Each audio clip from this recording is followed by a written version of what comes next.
Alright, welcome to our lesson on section 12.8. Today we're going to be talking about something called a permutation. And before we talk about a permutation, we're going to revisit the counting principle a little bit.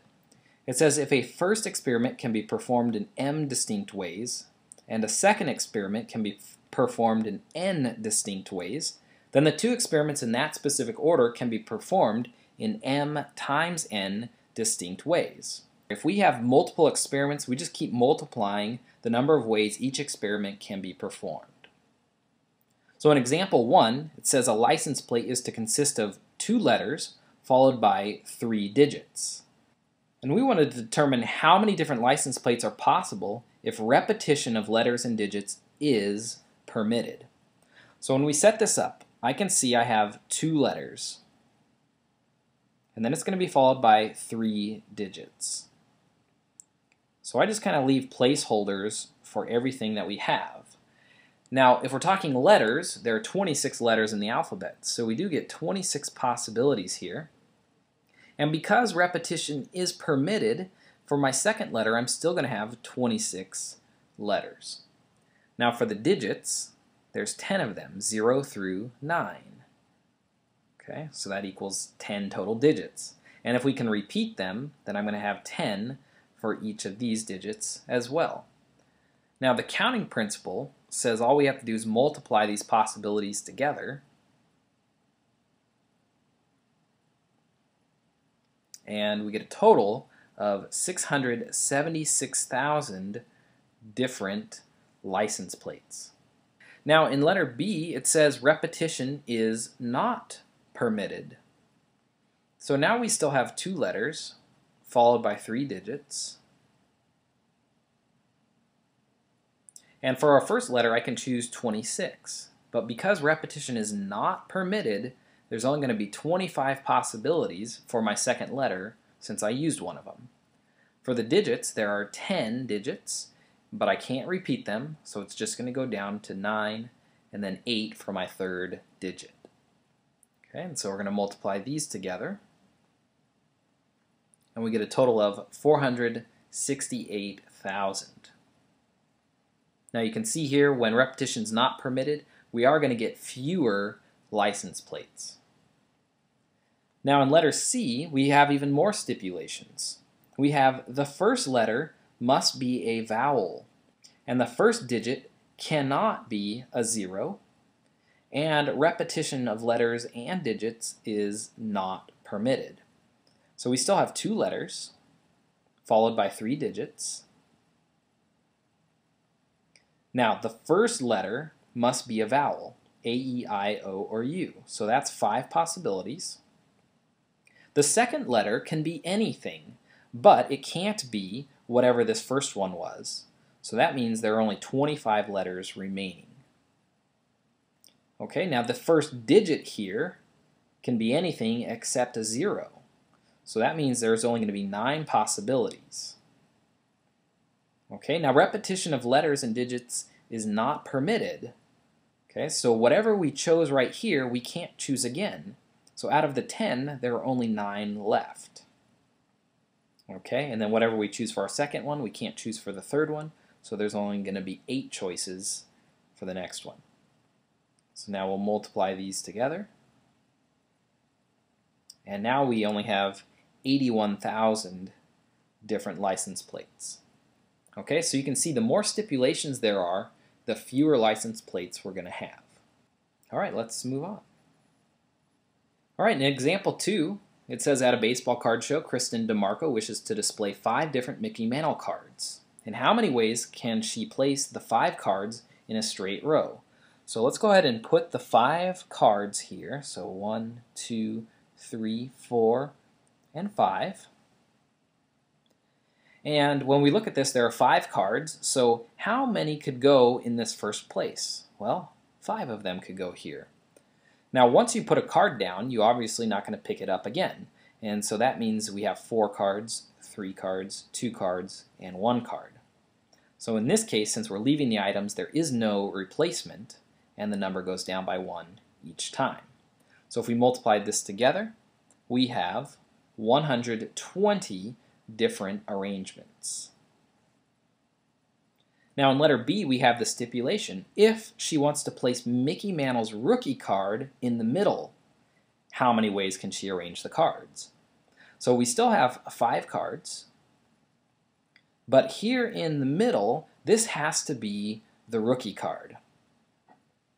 Okay, so how many rookie cards are there? Well, there's only one rookie card. So we're going to deal with that one first. It's got to go in the center. So now we come back over. How many cards are left for the first spot? Well, we've already used the rookie card, so now there's only 4 cards remaining, and then 3 cards, and then 2 cards, and finally 1 card. So when you have one item that must go in a specific spot like this, go ahead and put it there with a 1, and then start at the next lower number and work your way down. Okay, so we're going to multiply these together, and now we're limited to 24 different ways of displaying the cards. Now this brings us to our definition of a permutation. It's any ordered arrangement of a given set of objects. Now we assume repetition is not permitted, and so it's always like a tree diagram without replacement. So here we have 3 figures. This is a set of objects, and we want to draw all permutations for these figures. Okay, so it's all the different ways that we can arrange these 3 items. So we could have a happy face, followed by the heart, followed by the moon. That would be one arrangement. Now we could also have the happy face, followed by a moon, followed by a heart. So this is a different arrangement. Now we could also start off with the heart, and then have a happy face, and then the moon. Or we could start off with the heart, and then draw the moon, and then a happy face. Okay, or we could have started with the moon, and then drawn a happy face, and then a heart. Or we could start with the moon, and then draw a heart, then a happy face. Okay, so I think this is all the different ways that you can arrange it. Okay, a total of different 6 arrangements, and so we're going to call this 6 permutations. So permutation is a specific ordered arrangement of a set of objects. So if we're going to use the fundamental counting principle, let's see how we can do this. We have 3 objects, okay, and how many objects could be placed first? Well, 1 of the 3.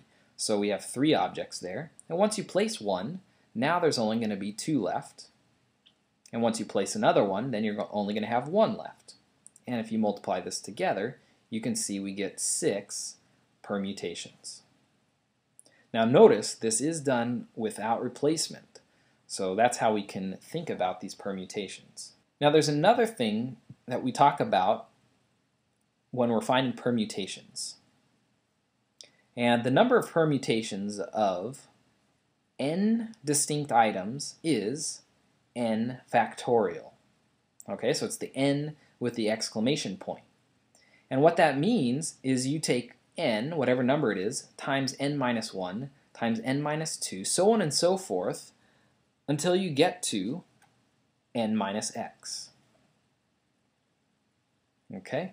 And this cannot be equal to 0. So let's look at some examples here. If we see 5 exclamation point, that's going to equal 5 times 4 times 3 times 2 times 1. So you start at the number and then you go all the way down until you get to 1. And this is going to equal 120. So if we were arranging 5 objects, we would be able to do it 120 different ways. And notice if we look back up here at this example, we had 5 cards and we were arranging them. And notice there wasn't any particular order that they had to go in, and we got our 120, or 5 factorial. Okay, notice as soon as there is a specific thing that we need, you can't use the factorial. Okay, so let's take a look at 3 factorial now. That's going to equal 3 times 2 times 1. okay, which is just 6. That would be like in this example right here. So notice we have 3 objects and we're arranging them. So we get 3 factorial. Now 11 factorial is a little bit bigger. And we could write it out 11 times 10 times 9 times so on and so forth. And this is where we're going to use PRB functions on our calculator. Okay, so there's tons of different calculators out there. We can work with some different ones in the class. If you're on a TI-30X2S, you're going to look for the PRB button and then the factorial button. If you're on a graphing calculator, a TI graphing calculator, you're going to hit Math and then go over to the PRB section and then use your factorial. Okay, so go ahead and see if you can find those, and you should get 39,916,800 here. Okay, and just bring any questions you have if you're not able to find it. So our next question says, in how many ways can 8 different books be arranged on a shelf? So notice it's key that it's different. So each object needs to be different from the other so that we can distinguish between the different arrangements. So there's nothing special about this arrangement, so we know it's going to be 8 factorial. And using our calculator, we can get 40,320. In how many ways can you arrange the diamonds in a deck of cards? Well, how many diamonds are there? There's 13 diamonds, and there's no special arrangement here, so it's just going to be 13 factorial. And this one is pretty large. So 6,227,020,800 ways to arrange the diamonds in a deck of cards. So you can see that the factorials grow pretty quickly. The difference between 8 factorial and 13 factorial is quite a bit.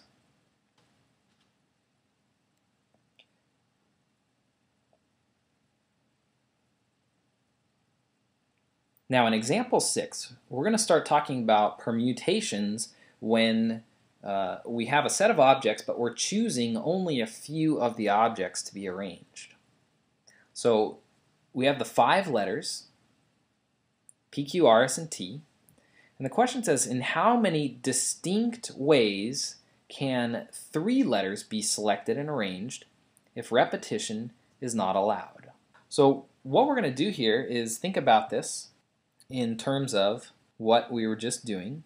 So we're choosing 3 letters, and we have 5 of them. So we're going to start with 5, and then 4, and then 3, because repetition is not allowed. So we would multiply these together. Okay, it turns out that it's 60.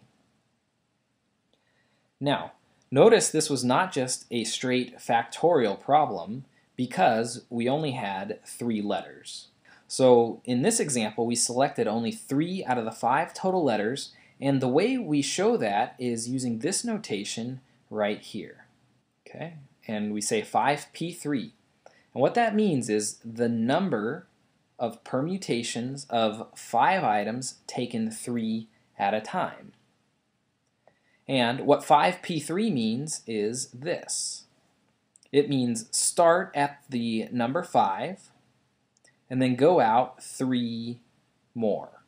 Okay? And you can see kind of exactly what that means right up there. And so that does equal 60. Okay, so any permutation is going to be in the form NPR. Okay, and it means start with N and then keep going down, N minus 1, okay, so on and so forth. And you have to make sure you go out R times. So 7p4, for instance, means we start with 7, and then we multiply 4 numbers together. So times 6 times 5 times 4.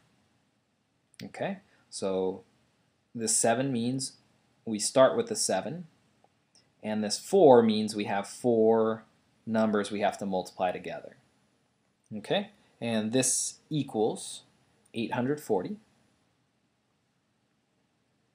For doing letter B, we have 10p5, so that means start with the number 10, and we want to multiply 5 numbers together.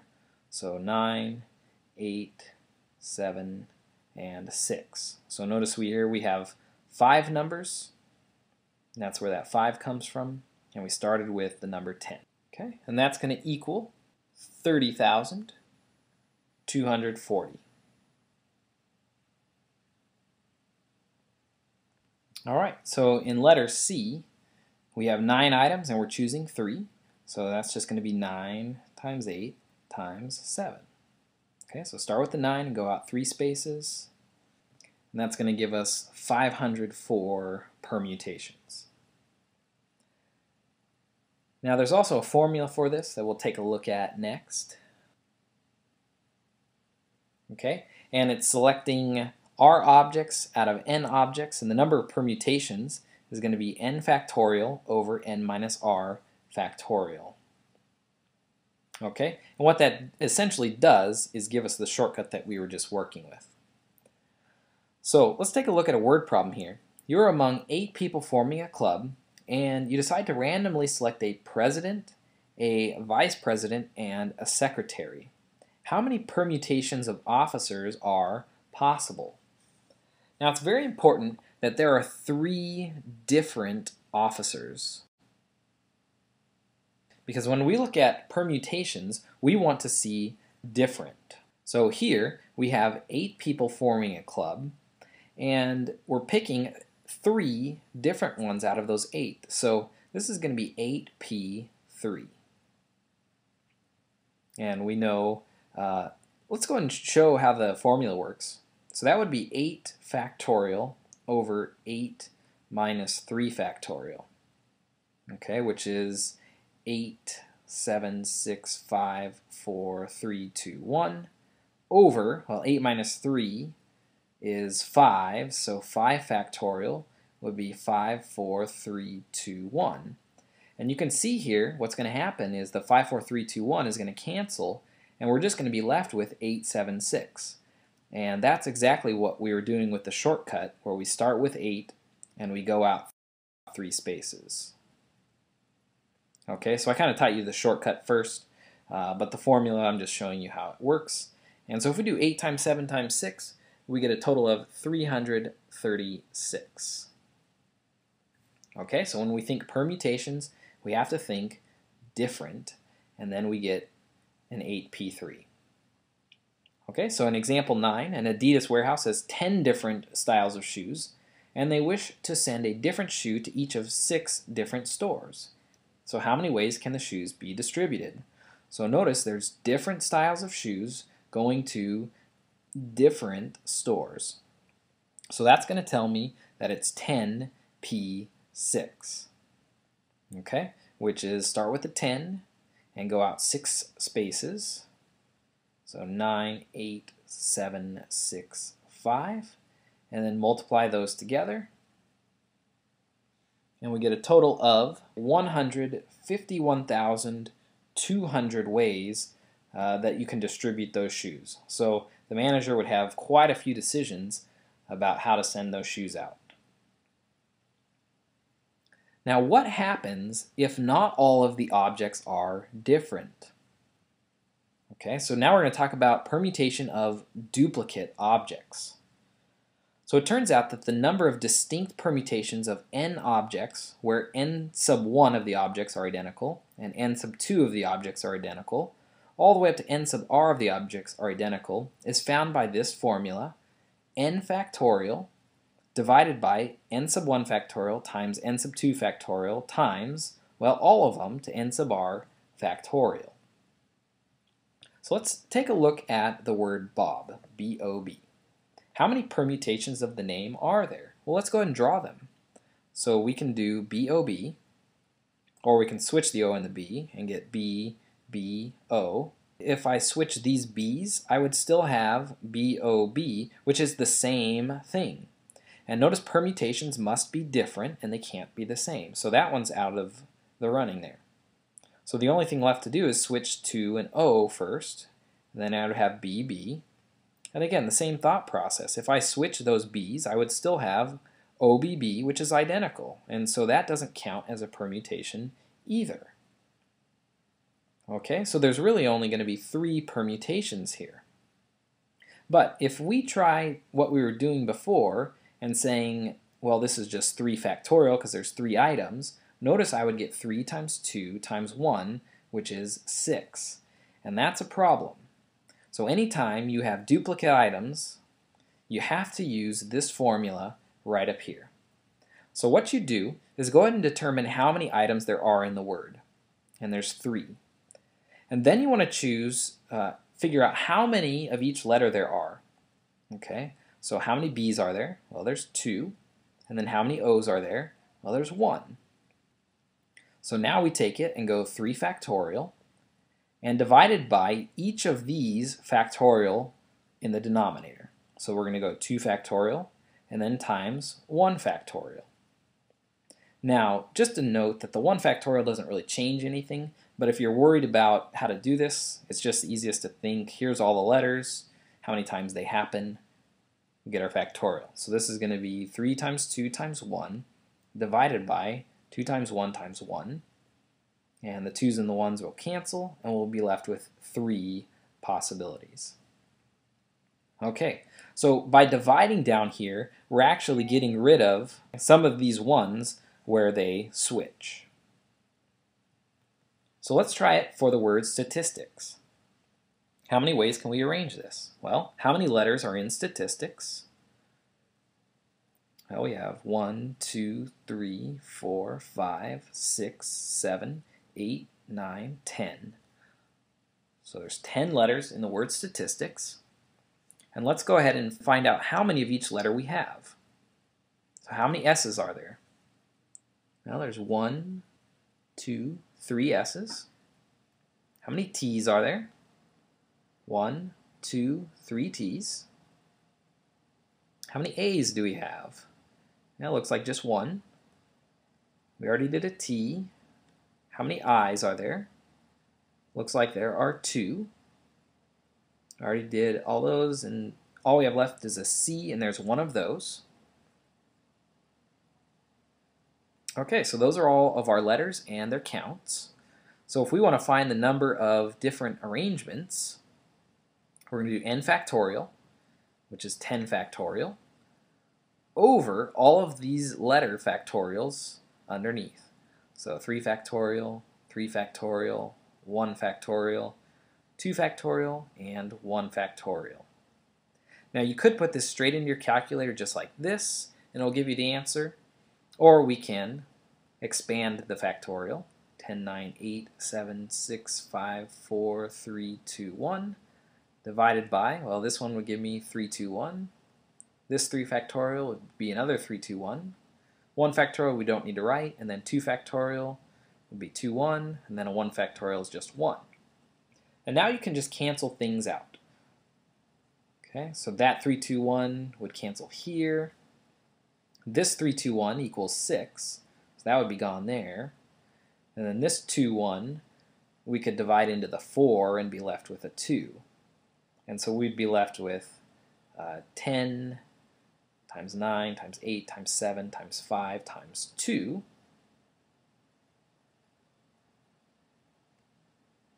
And this would give us a total of 50,400 ways that we could arrange the letters in the word statistics. Alright, if you want to know how to find NPRs in your calculator, there are different ways of doing that, so just check out the on how to do that. Alright, so that is a review of the fundamental counting principle and also permutations and how to find permutations of duplicate objects. Thanks for watching.